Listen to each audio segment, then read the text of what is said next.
13절에서 22절입니다. 요한복음 2장 13절에서 22절.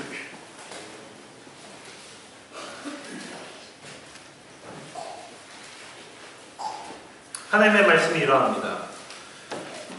유대인의 유월절에 가까운지라 예수께서 예루살렘으로 올라가셨더니 성전 안에서 소와 양과 비둘기 파는 사람들과 돈 바꾸는 사람들이 앉아있는 것을 보시고 노끈으로 채찍을 만드사 양이나 소를 다 성전에서 내쫓으시고 돈 바꾸는 사람들의 돈을 쏟으시며 상을 엎으시고 비둘기 파는 사람들에게 이르시되 이것을 여기서 가져가라. 내 아버지의 집으로 장사하는 집을 만들지 말라 하시니 제자들이 성경 말씀에 주의 전을 사모하는 열심히 나를 삼키리라 한 것을 기억하더라.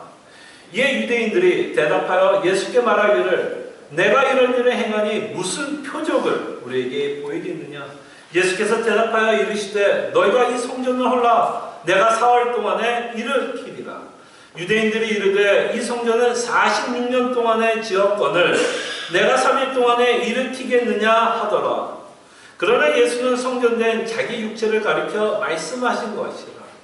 죽은 자 가운데서 살아나신 후에 제자들이 이 말씀하신 것을 기억하고 성경과 예수께서 하신 말씀을 믿었더라.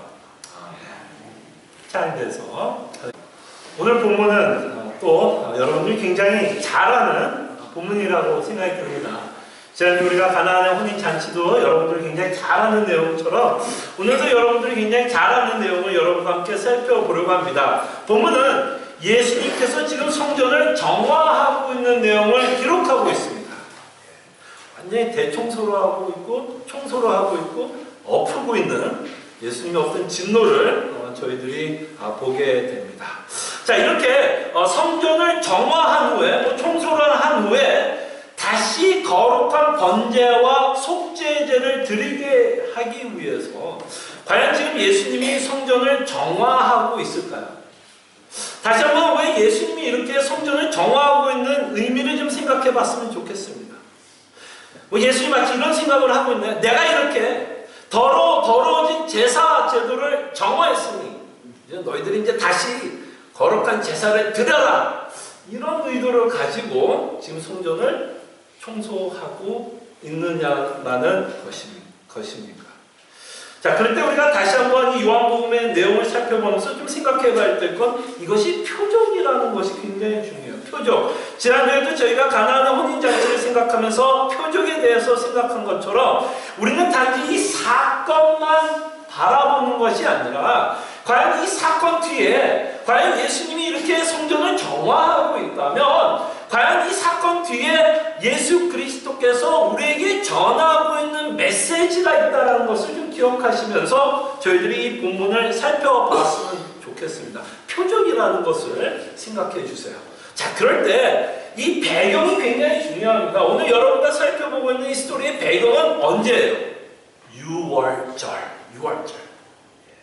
여러분들이 유대 민족이 아니어도 계속해서 주일학교에서 잘 자랐고 여러분들이 잘 배웠더라면 벌써 여러분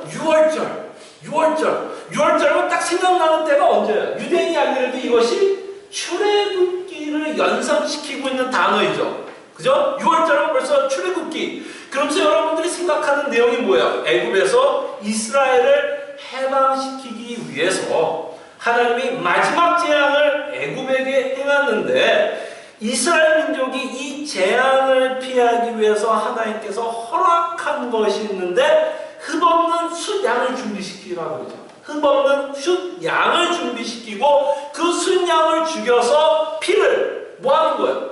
문설주에 바르라고 하나님이 이스라엘 민족에게 명령을 합니다. 그렇게 피가 문설주에 바른 그 집은 죽음의 사자가 뭐 하는 거야? 유월한다고 그러죠? 지나간다라는. 영어로는 그래서 이걸 뭐라 그래요? pass over. 말 그대로요. pass over. 죽음의 사자가 그 집은 지나갔다. 뭐 때문에? 그 피 때문에. 양의 피 때문에 pass over. 지나갔다라는 그 내용이 바로 6월절에 있었던 내용입니다. 그래서 우리가 6월절하면 출애굽기가 당연히 생각나고 6월절하면 여러분들이 생각해야 될 게 양의 피 피예요. 그죠? 양의 피. 유월절은 양의 피. 자, 그럴 때 이 유월절에 누가 등장합니까? 예수 그리스도가 등장하면서 예수님이 끊임없이 자기를 뭐라고 소개했어요? 어린 양이라고 소개합니다. 이렇게 유월절에 어린 양이신 예수 그리스도가 등장하는 이 일은 당연히 우연한 일이 아닙니다. 벌써 이 사건을 통해서 이 배경만 이해를 해도 죽음이 암시되고 있다는 걸 여러분 알 수 있죠. 양의 피, 어린 양 예수 그리스도. 그래서 뭔가 이 복선, 여러분 영화 좋아하시죠? 영화 좋아하면 영화 재밌는 영화들이 뭐야? 복선이 잘 깔려 있어서 끝에 가서 이 스토리가 딱딱딱 맞아떨어질 때 재밌는 영화라 그런 것처럼 지금 벌써 복선이 깔려 있는 거야. 6월절! 그러면 뭔가 죽음, 예수 그리스도가 나타나는 걸 통해서 벌써 여러분들이 예수님이 죽음에 대해서 이야기할 것을 미리 알 수 있습니다. 자, 그러면서 또 하나 등장하고 있는 배경이 있는데 유대민족에게 굉장히 중요한 건물이 하나 있었습니다. 그게 어떤 건물이었냐면 성전이었어요. 성막이 발달해서 출애굽기 때, 성막이 있겠죠. 출애굽기 때 성막이라는 것을 주면서 그것이 발전해서 생긴 게 성전이죠. 그래서 이 성막과 성전은 같은 메시지를 우리한테 전하는데요.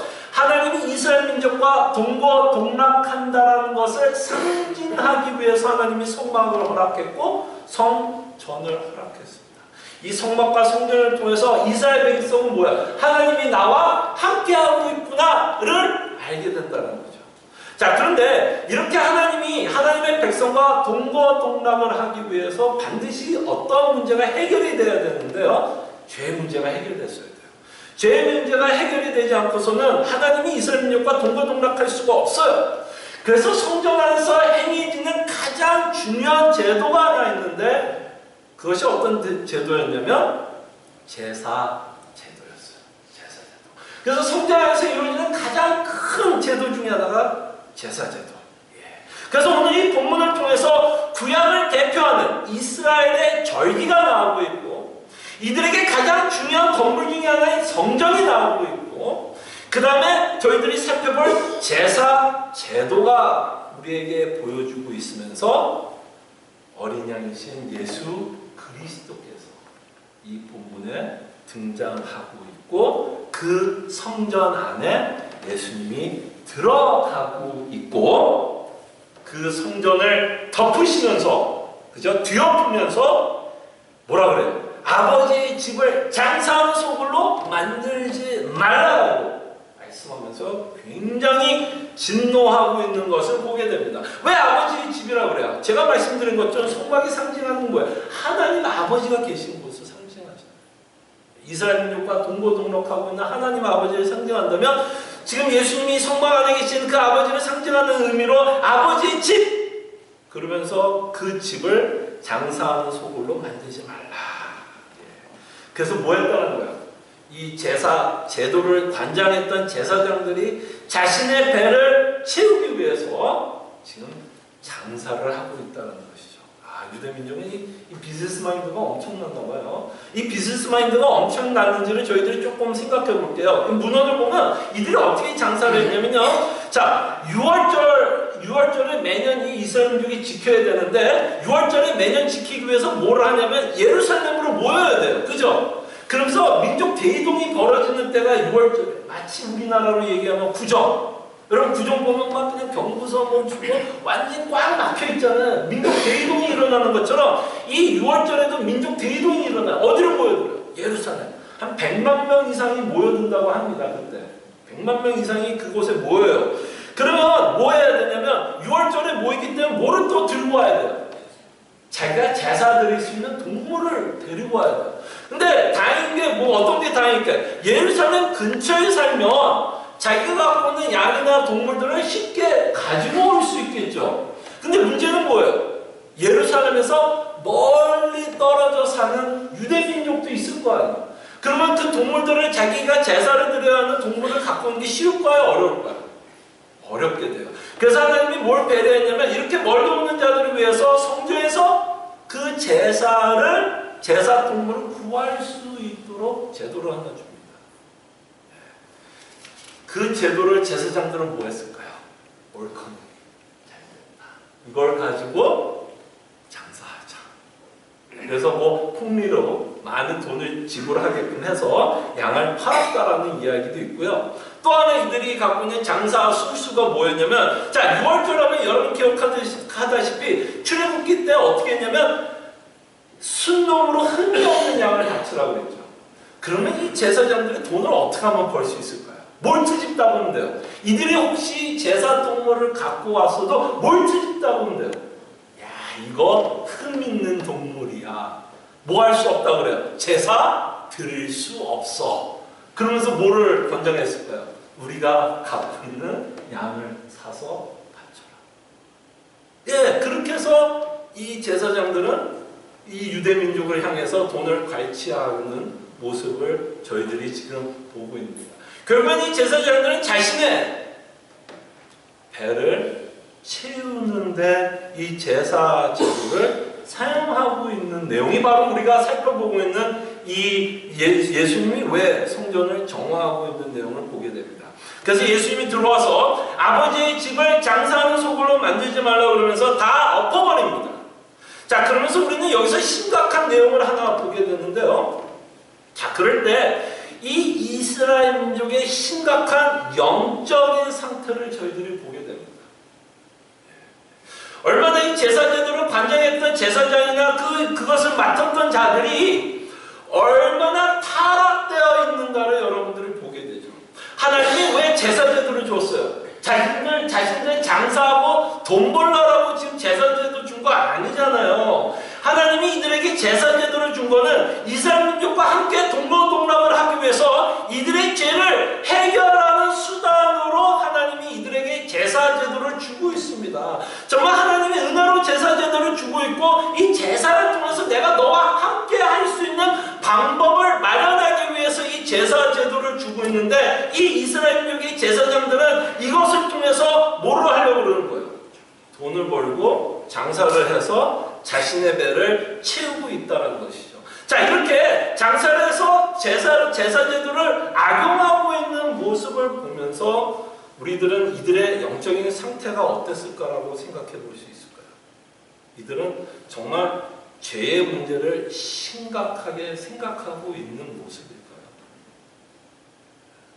전혀, 그죠? 전혀 죄의 문제를 심각하게 생각하지 않고 이들은 단지 자신이 돈을 벌 수 있는 수단으로 사용되고 있는 것을 보게 됩니다. 이들의 영적인 상태를 저희들이 보게 됩니다.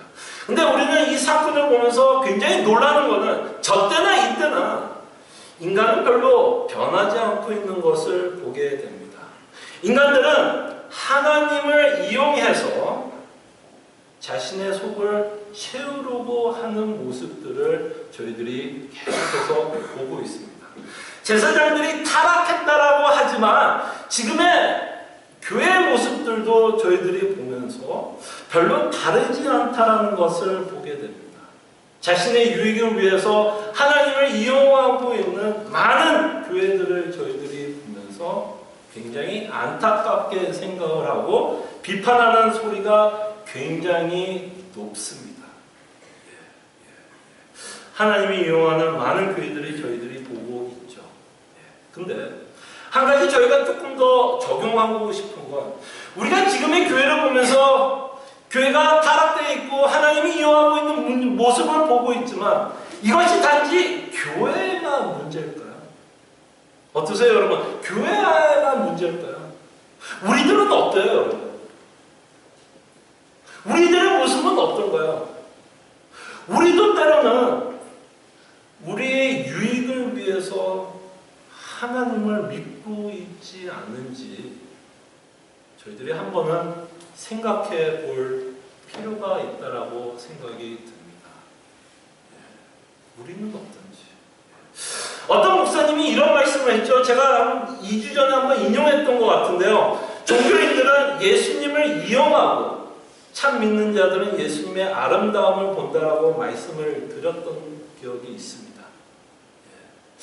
저희들이 예수 그리스도의 은혜를 알고 예수 그리스도의 사랑을 알고 그 십자가의 복음을 알지만 때로는 저희 연약한 모습 때문에, 때로는 우리의 믿음이 적은 모습들 때문에 우리도 하나님을 또는 예수님을 이용하고 싶은 유혹은 끊임없이 있을 것이라 생각이 듭니다.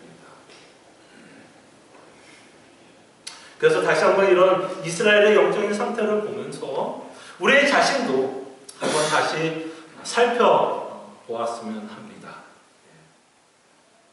자, 오늘 사건을 통해서 종교인들의 극치를 우리가 보고 있고, 이들은 철저하게 하나님을 이용을 해서 자신의 배를 채우고 있습니다. 그러나 이 스토리는 이걸로 끝나지는 않습니다. 제가 여러분들에게 말씀드린 것처럼 이건 우리가 표면적으로 보고 있는 내용이죠. 그랬을 때 이 뒤에 있는 정말 표적의 의미는 뭘까요? 왜 예수님이 이렇게 성전에 들어와서, 유월절 성전에 들어와서 정화를 했을까요? 다시 한번 이렇게 청소를 하고 다른 제사장을 세워서 제사를 드리게 하기 위해서 이렇게 성전을 청소하고 있을까요? 새로운 제사장을 세우면 궁극적으로 이들의 문제가 해결이 될 수 있을 것 같아서 예수님이 지금 성전을 청소하고 있을까요? 아마 다른 제사장을 세워도 똑같은 문제가 일어날 거예요. 인간이 변하지 않는. 그때는 조금 깨끗하게 제사를 드릴지는 몰라도 시간이 흐르면 또다시 이들은 제사 제도를 어떤 모양으로도 악용하게 될 것입니다. 자, 그럴 때 저희들이 이 내용을 생각하면서 어떤 표적이 있다는 것을 보게 됩니다. 그때 이 스토리의 내용에서 우리가 뭘 생각할 수밖에 없냐면, 이렇게 청소하고 있는 것을 통해서 다시 한번 이 구약의 제사 제도의 한계를 저희들에게 보여준다는 것이죠. 구약의 제사 제도가 죄의 문제를 해결할 수 없다라는 것을 저희들에게 말씀합니다. 자, 그럴 때 예수님이 뭐라고 말씀을 하셨습니까?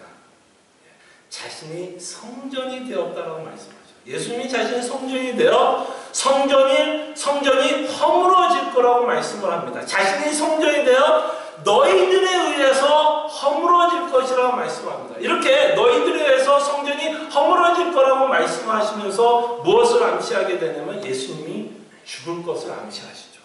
너희에 의해서 내가 죽을 것을 암시합니다. 이렇게 죽을 것을 암시하시면서 예수님 자신이 유월절에 참된 어린 양인 것을 저희들에게 말씀합니다. 구약의 제사 제도에서 이루어지고 있는 동물 제사가 참된 어린 양이 제사가 아니라 자신이야말로 유월절에 참된 양이라는 것이죠. 세상 죄를 짊어지고 죽을 수 있는 참된 어린 양인 것을 자신을 소개합니다. 그러면서 예수님이 또 특이한 말을 하시죠. 다시 세우겠다고 말씀합니다. 너희들에 의해서 성전이 무너질 것이고 자신을 성전이라고 말씀하면서 자신이 죽을 것을 암시하고 있는데 다시 세우겠다고 말씀합니다. 그죠? 다시 세우겠다. 이 다시 세우겠다는 말은 뭐예요? 부활을 상징하는 거죠. 다시 일으킴을 받겠다, 다시 살아나겠다라는 것을 저희들에게 말씀하시면서 제가 여러분들에게 처음에 말씀드린 것처럼 구약 제사의 한계를 저희들에게 보여줍니다. 이들이 제사를 이렇게 악용하는 걸 보시면서 자신의 배를 채우기 위해서 장사하고 있는 이 제사 제도에서 인간의 죄를 사할 수 없다라는 것을 저희들에게 보여줍니다. 구약 제사의 한계를 보여준다는 거죠. 그러기에 이 구약 제사의 한계를 통해서 우리에게 말씀하고자 하는 건 더 나은 제사장이 필요한 것이고 더 나은 어린 양이 필요하다는 것을 말씀하면서 예수님이야말로 진정한 유월절의 어린 양, 세상 죄를 짊어지는 어린 양이 되었다라고 말씀합니다. 자, 근데 여러분과 함께 놀라운 사실을 좀 몇 가지를 좀 생각을 해보고 싶어요. 자, 이렇게 예수님이 죽을 것을 암시하고 있고 자신이 부활할 것을 말씀하시면서 예수님이 무슨 얘기를 이제 하려고 그러냐면 새로운 질서가 생길 것을 말씀합니다. 이제 잘 들어보세요. 새로운 질서가 생길 것을 말씀합니다. 자, 어떤 질서가 생기냐면 구약의 질서가 허물어지고 새로운 질서가 생겨날 것이라고 말씀합니다. 그 새로운 질서가 생겨났다는 첫 번째 증거로서 예수님이 무엇이라고 말씀하냐면 예수님 자신을 뭐라고 표현해요? 성전되었다라고 말씀하시죠. 성전. 예수님 자신이 성전. 이제는 더 이상 보이는 건물의 성전은 없어졌고 자신이 참된 성전이라고 말씀을 하십니다. 이 말은 뭐냐면 옛 성전, 구약의 예루살렘 성전이 이제는 뭐하다는 얘기예요? 쓸모없게 되었다는 얘기입니다. 더 이상 쓸모가 없게 되었다. 자, 이거는 놀라운 사실을 여러분에게 말씀해요. 옛 성전이 쓸모없게 되었다라는 이 말에는 이제는 어떤 내용이 포함되어 있냐면 더 이상 동물 제사가 필요 없다라는 사실입니다. 자, 이 말은 뭘까요, 여러분? 더 이상 동물 제사는 필요 없다라는 이 말에는 예수 그리스도께서 이 땅에 오셔서 해야 할 일, 세상 죄를 짊어지는 어린 양으로서 그 일을 해냈다라는 얘기예요. 이 말을 통해서 예수님이 참 성전이 되셨다라는 이 말을 통해서 더 이상 동물 제사가 필요 없다는 내용을 통해서 세상 죄가 사해졌고 여러분과 저의 죄가 해결되었다라고 성경은 여러분과 저에게 선포하기를 원합니다. 그럴 때 저는 이 사건이 너무나 다행이라고 생각해요. 만약에 동물 제사가 지금도 있다 그러면 여러분과 저는 굉장히 번거로워집니다. 왜 번거로워요? 여러분 맨날 11시 예배 드릴 때마다 모를 한 마리씩 갖고 들어와요. 하다못해 비둘기 한 마리도 들고 와요. 뭐 조금 여유 있으신 분은 양, 조금 더 여유 있으신 분은 뭐 한우, 소. 정말 뇌를 정말 여러분 갖고 오셔서 죽여야 돼요. 그럼 누가 죽여야 돼요? 뭐 목사가 제사장은 아니지만 제사장이 있었다면 이제 맨날 뭐 해야 돼요? 죽여야 돼요. 이 앞에 계속해서 피가 흘려져야 돼요. 정말 예수 그리스도께서 죽으심으로써 우리가 하나님께 예배하는 이 시간이 얼마나 단순해졌는지도 얼마나 감사해요. 우리는 더 이상 피를 볼 필요가 없이 하나님께 예배할 수 있는 자가 되었어요. 예수 그리스도 어린 양이신 예수 그리스도를 말미암아 이제 직접 제가 여러분 제사장 아니에요. 저는 목사로서 그냥 예배를 인도하고 하나님의 말씀을 선포하는 거지 여러분들이 저를 통해서 예수님에 나가지 않습니다. 누구를 통해서 하나님께 나가요? 예수 그리스도를 통해서. 피해 번지 없이.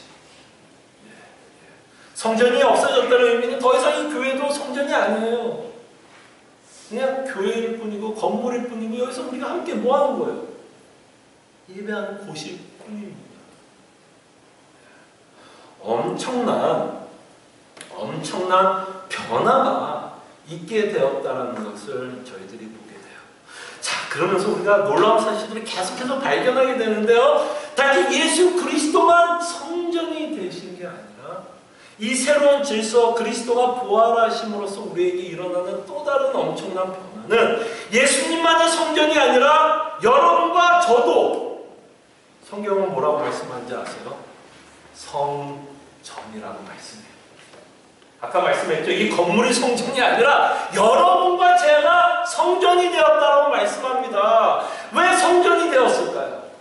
논리적으로 조금만 생각해도 성전이 될 수밖에 없어요. 제가 아까 말씀드린 것처럼 성막과 성전이 상징하는 게 뭐였어요? 하나님이 여러분과 동거동락하는 그곳이 성전이라고 설명한다면 여러분들이 왜 성전이 돼요? 여러분 안에 누가 내주하기 때문에? 성령 하나님이 내주하기 때문에. 그죠? 하나님이 여러분과 동거동락해야 하네요. 동거동락하시잖아요. 성령 하나님이 여러분과 동거동락하잖아요. 여러분과 함께. 그렇기 때문에 성경은 사도 바울은 우리를 성전이라고 말씀해요. 성전.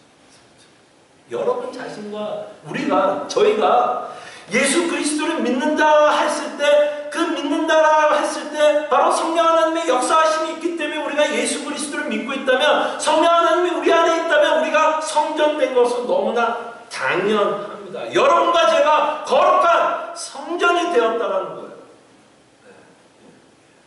근데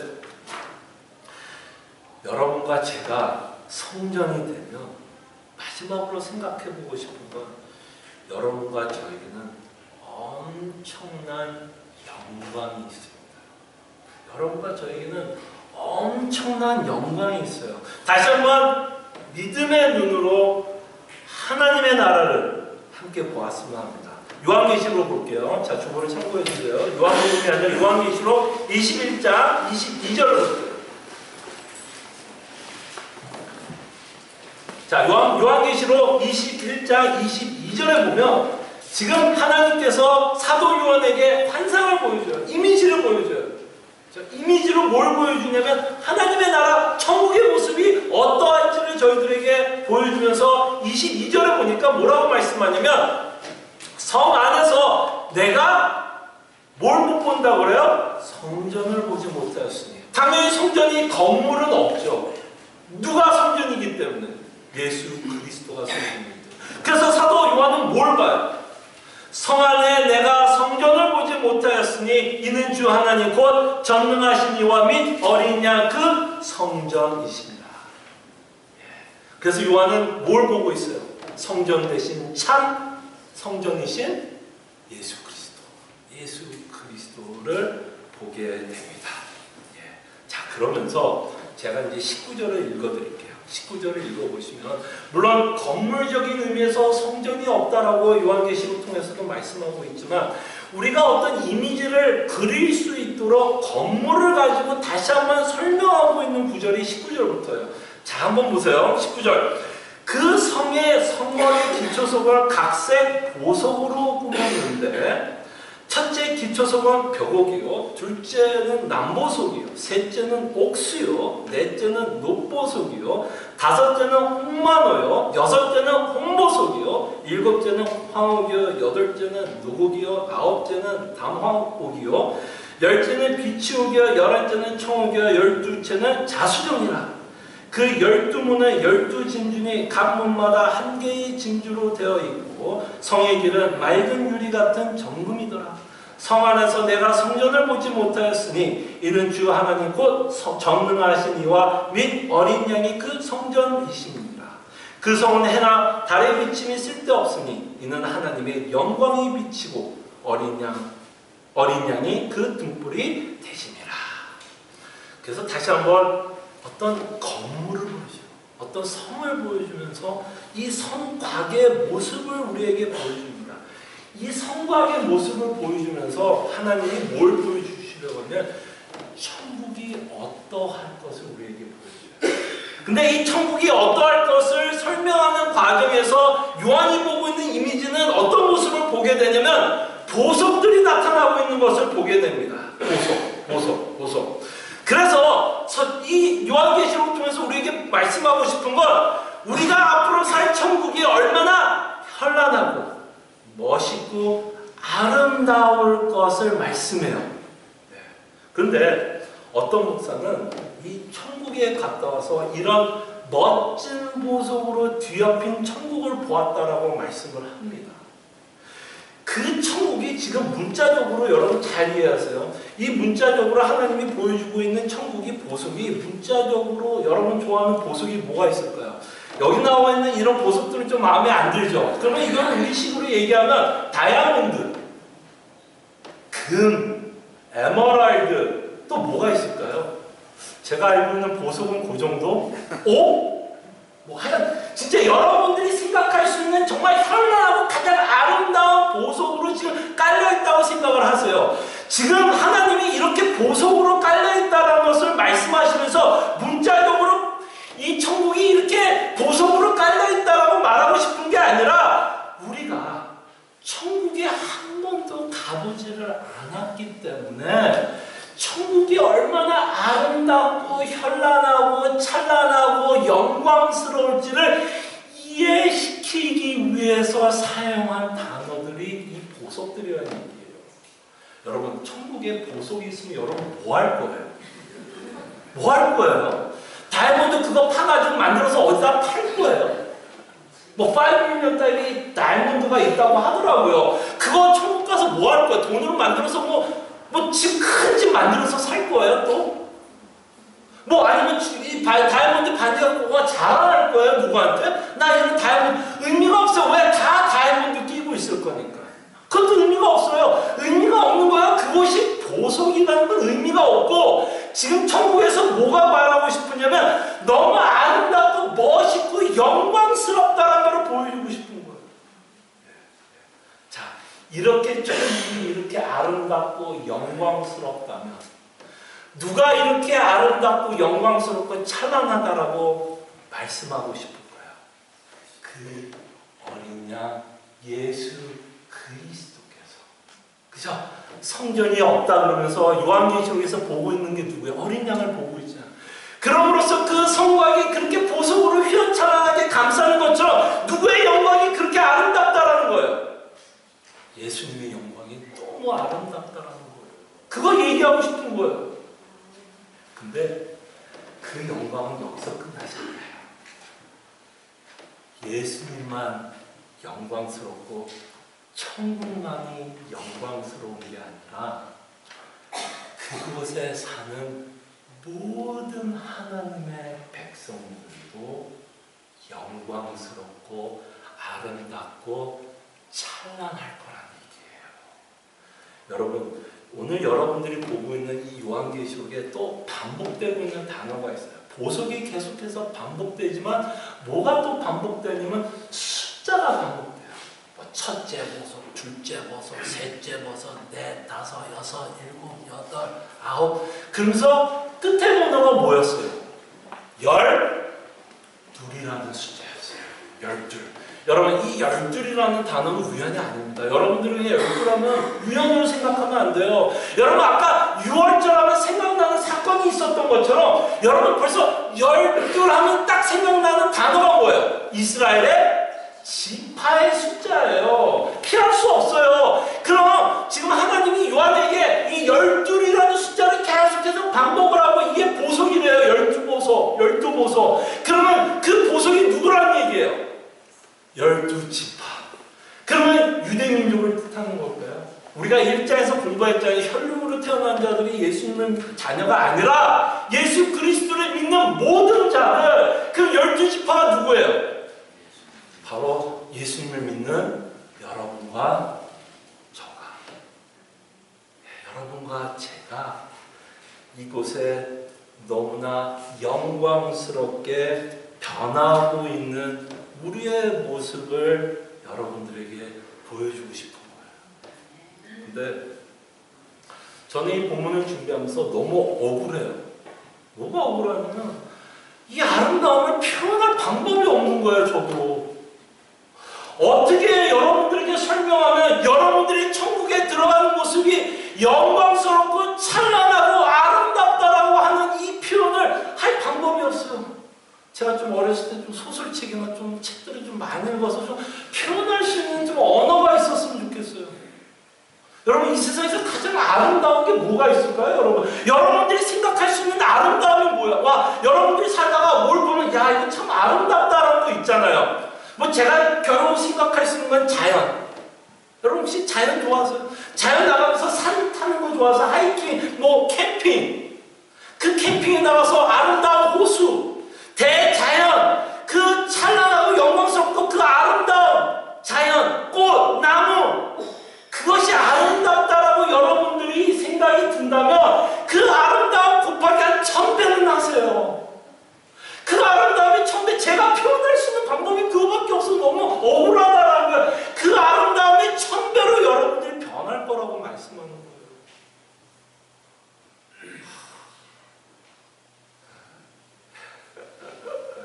답답합니다. 저도 표현이 안 되지. 그러니까 여러분 좀 나가서 아름다운 것 좀 찾아보세요. 여러분 보석이 아름다워요? 그래, 그거부터 얘기할 수 있어요. 보석이 아름답다 그러면 그거보다 1000배로 아름다워진다고 생각하세요.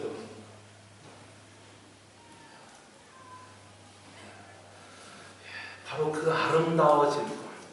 여러분들이 예수님처럼 예수님이 아름다워지는 것처럼 하나님의 나라가 아름다운 것처럼 여러분과 저도 아름다워질 것을 영광스럽게 될 것을 성경은 말씀합니다. 우리가 성전이라고 말씀하시는 거예요.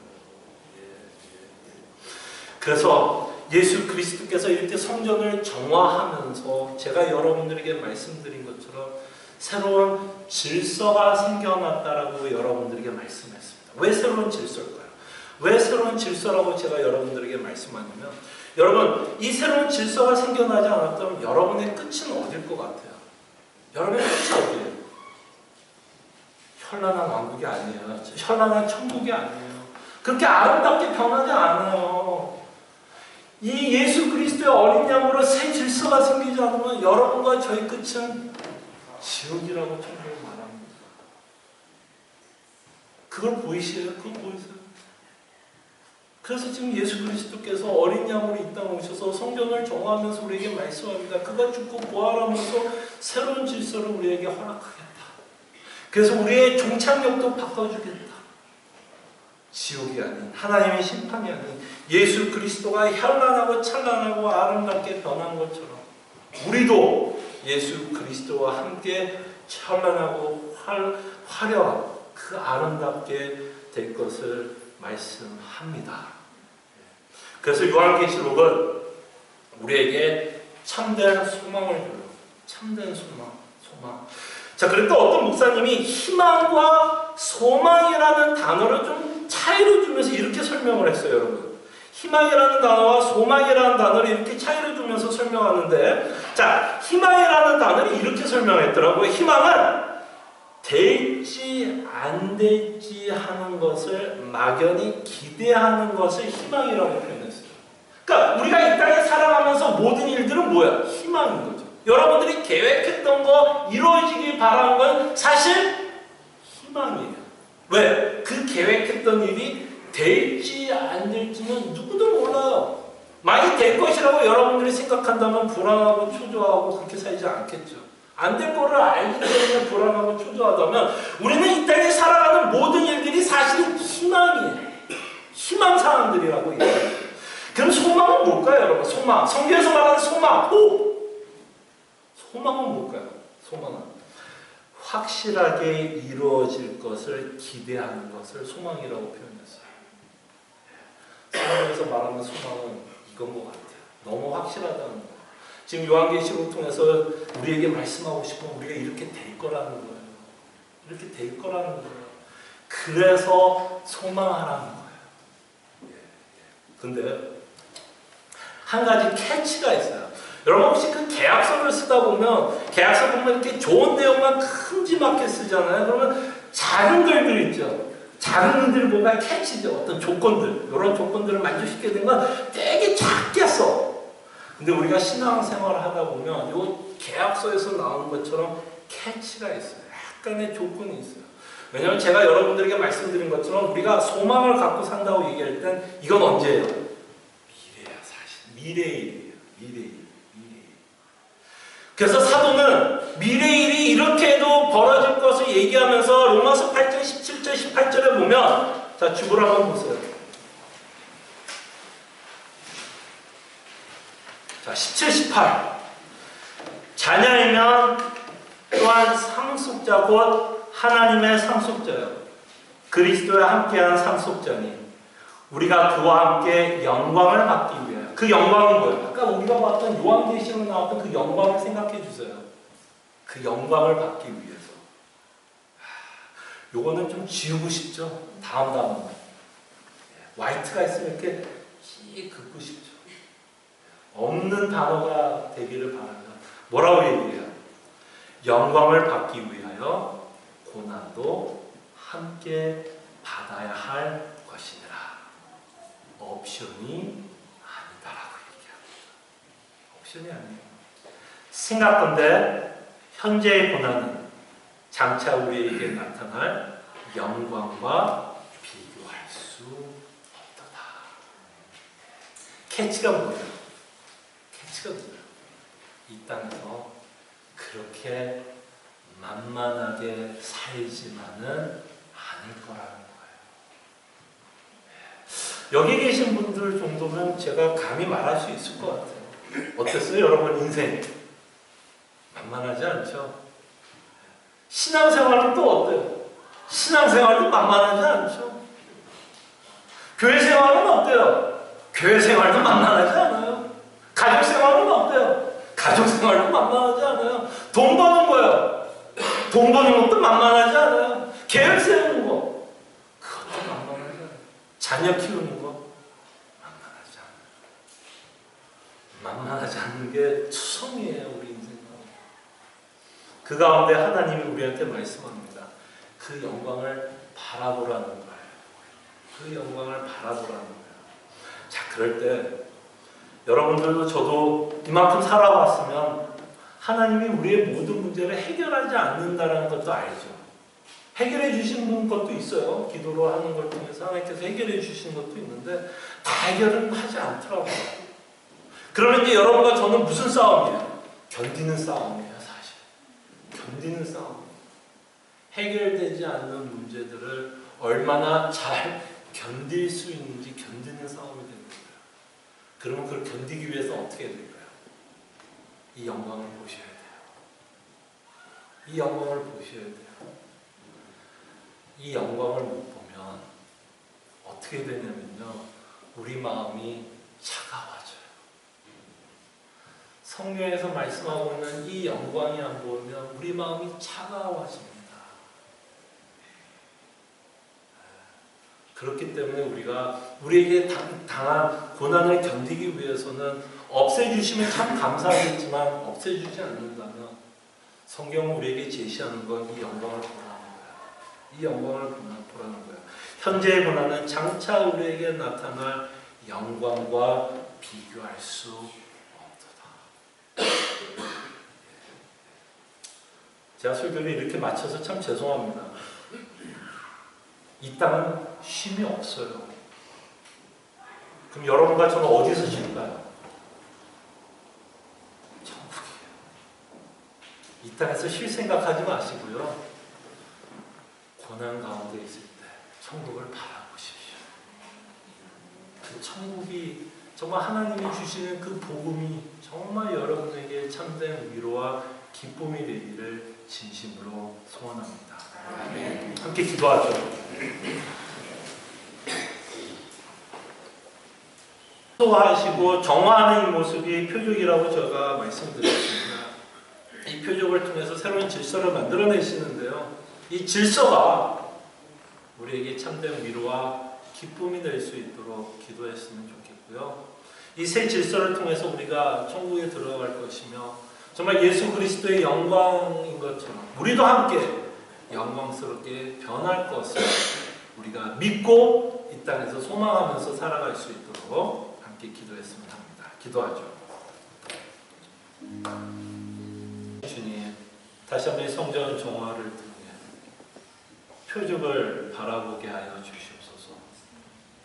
우리는 이 땅에 우리의 문제들이 아름답게 해결되기를 원하지만 우리가 이만큼 살아오면 그 모든 문제가 해결되지 않고 있다는 것도 보게 됩니다.